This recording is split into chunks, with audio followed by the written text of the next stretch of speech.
what do we actually know about SWAT Kats? Well, we don't know a lot. I've watched a couple of episodes of it. I mean, obviously, like they're saying that they're a 90s anthropomorphic. That's a hard word to say. I'll just say anthropomorphic. There you go. Thanks, Wade. It's usually you having trouble with words and me giving you crap about it.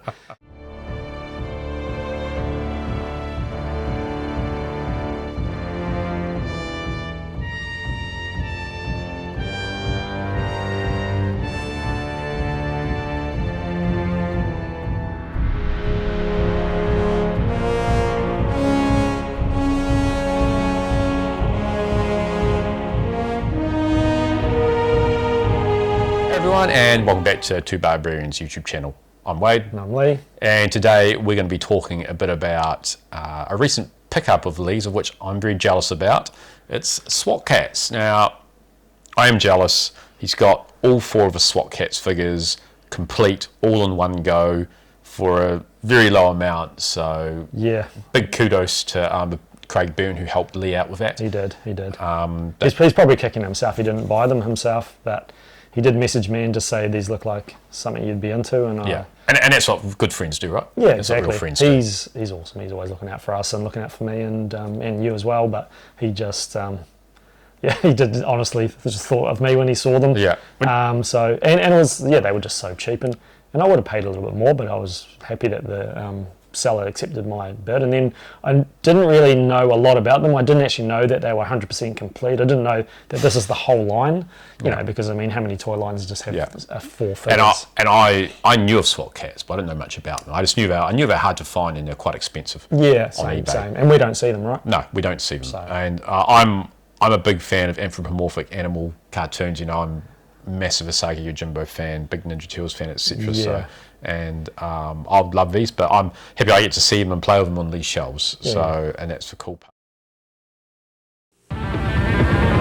There's this noise. Gunk, gunk, gunk, gunk, gunk, gunk. That's your pulse. Can you imagine what it's like to fly with the SWAT Kats? Your stomach kind of bounces up inside your mouth. Well, now you can take off with T-Bone and Razor every night of the week. 5 radical episodes every Monday through Friday. Yeah! Fly with SWAT Kats, the Radical Squadron. Starting next week at 6 on the home of SWAT Kats, Cartoon Network.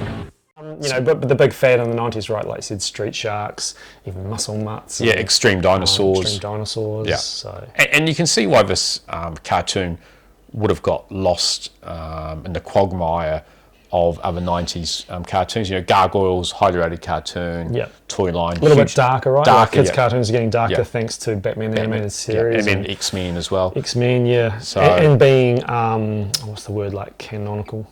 Is that the word? Or, you know what I mean? Like you can follow the storyline from one episode to another. So it was like, it was just the time for it, really. Yeah.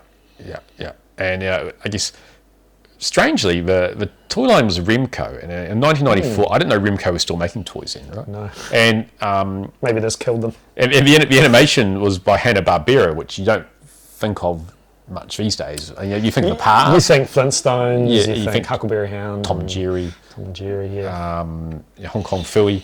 But you don't think, you definitely do not think SWAT Kats. No. So if you watch the cartoon, it's quite cool. It's very 90s, and over in the first episode, the 2 main heroes, they're doing G-force testing, and one of them's going, I can take much more force than you can, and things. So it's real bravado, you know, a lot of Top Gun, machismo type stuff. Yeah. So it is that.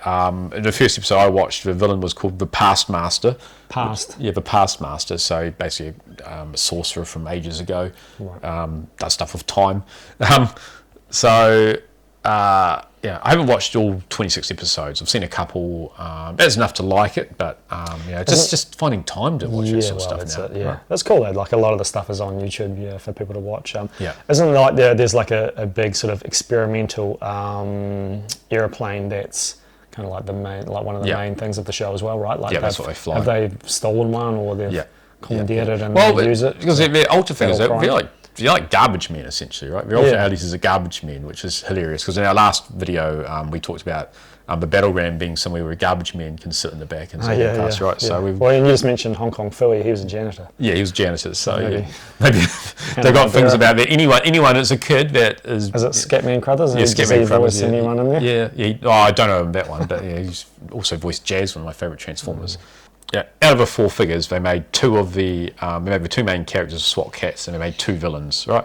So I'm going to struggle with these names of these, so I'll leave it to Lee to who they are.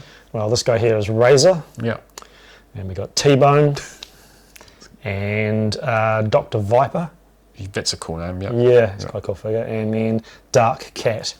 And of course, Cat with a K, because like, that's just like an edgy thing. Edgy, like SWAT Kats is with a K too, right? It's very edgy. Was Extreme Dinosaurs, was there an E or was it just X? TR? Oh, yeah, exactly. I don't it know. might have been cool to drop the E. Drop the first one. I think it does have it. Yeah, it's edgy, right? So there was a tagline with the SWAT Kats as well, and it was the Radical Squadron. So, you know, radical, there's a cool 90s buzzword to... Yeah, that's totally rad. Dude. Yeah, exactly, rad. Totally rad. Cowabunga. Yeah. So, and the only way you can tell them apart, basically, they're very similar, is one's got green and one's got red. So, yeah, very, very similar. A little bit like turtles, right? They're pretty similar. You can throw a few different weapons on them, slightly different colours. But again, this is the whole line. So we just talked about there's a really cool plane that they fly, but they never made it. There's quite a few actual different members of the cast, probably more so in terms of the villains, right? Yeah, a lot more that never made it into action figure or even prototype form. So. Which is a shame because when you watch a few of the episodes, there's some really cool figures such as Mad Cat and the Red Lynx, and they're so toyetic that you know, they're probably slightly a little bit of a play on Batman figures and things. But you know, the Red Lynx is a ghost of a Mega War II pilot, so essentially a World War II pilot, and you know, he's actually already dead. So he's got that cool sort of, you know, demonistic look, undead looking. But like the but a Red Baron style figure. So that's really cool. Mad Cat is probably sort of a cross between the Riddler and Harley Quinn, and got anything else you can think of from Batman which involves riddles or madness. Yeah, right. So you take a look at these. They're really cool. What could have been, right? Yeah, what could have been. I don't know if there's online there's any prototypes that were ever made for a series 2, but I picked up this one. I was going to say the head's not turned, but this is one that you may have to loosen up the head, right? Yeah. So that's quite fun. But again, strange bow and arrow. And this one's got like it's like a mechanical crusher, like a something gauntlet with missiles on potentially as well. I don't know. But in terms of size-wise, they're not too dissimilar from Ninja Turtles, really. They're a little quite basic though. Like, okay, they've got some weapons, but that's only one weapon each. Yeah. They don't have any belts. They don't have any action feature. Moderate articulation, knees, hips, shoulders, elbows, and a head. Yeah, there's no ball joints for the shoulders either. No, there's no ball joints, and you know, you can see the pins going through. So it's weird because metal pins, right? I think they're metal. No, it's actually plastic. Is it plastic? Yeah, it's a plastic pin. Okay, it is a plastic pin. Yep.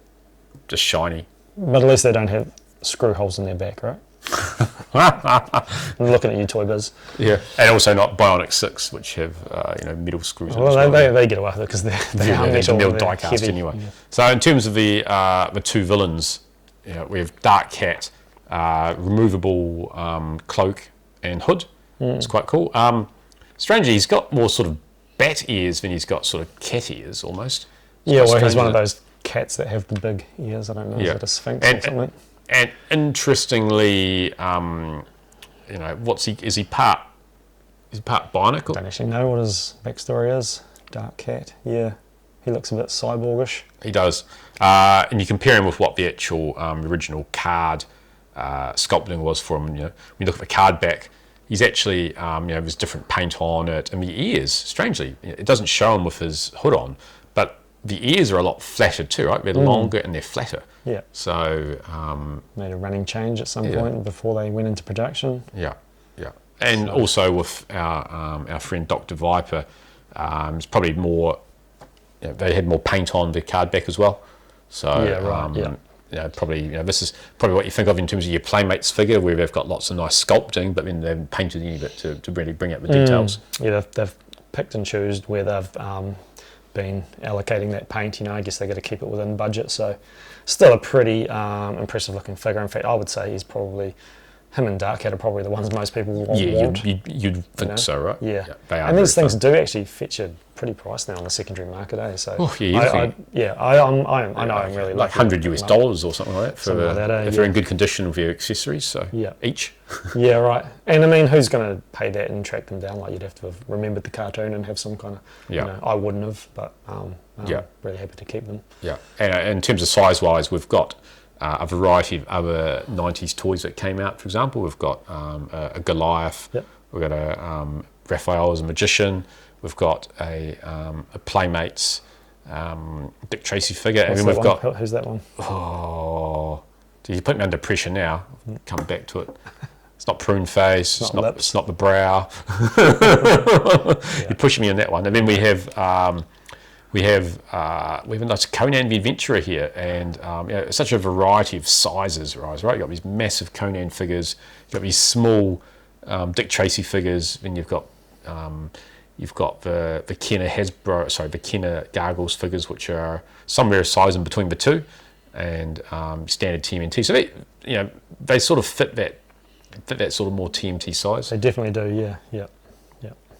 And I've always been tempted to Lee once he got them. I say, can you put them in some cool sort of 90s vehicles to see what they look like with that? But I own many cool 90s vehicles. And I've probably got a few Ninja Turtles that we could vehicles that we could pull out and just have a nosy with, motorbikes and things. So we might show off one or two of those after we hunt them down. So probably not too much more to say about the Swat Cat figures. Short-lived, right? I mean, it's just part of history now, but part of history. But you're glad you got them anyway, right? Yeah, I know. And like I say, I can't. The fact that I managed to just pick up the whole line, be it a short line, but the whole line in one fell swoop is pretty amazing and cool. And these are really good condition. Like, I think these were just opened and put away, basically, and right? Maybe displayed or put away. So I mean, even when you look at them, they haven't got paint chips on or anything really, but just really nice, beautiful figures. So my jealousy. Well done to me. And then so these were in my top of the top of 25. Like, I did get these. These arrived before New Year's. Yeah, so full kudos to you. My jealousy. I'll listen to you in my will, all right? My jealousy spidey sense is going off the charts. So I'm going to add a little thing in my will that you can have them when I die. Okay, that's good. What do I get if you go first? Take your pick. Take your pick. Everyone else has. Might take your cat's lair then. Everyone else, take your pick. You've got nowhere to put it, but you need a bigger room then. I guess it's one of those properties too where no one's actually really taken it on board to sort of invest in it and put out new figures like they have with Bucky O'Hare, and they've done. Earthworm Jim's had a bit of a relaunch. Yeah. There's a few lines, right? Yeah, definitely a few. Even their Sectors from the 80s has had a bit of a relaunch from the cell. So maybe this is on someone's radar. But I guess being a failed line, it's like, it's a risk, it's a gamble. So the companies aren't really wanting to take it at the moment with the way that the overall global economy is. Yeah. But so thanks everyone, and we'll see you next time. Just remember, the battle might be over, but our toy shelves remain legendary.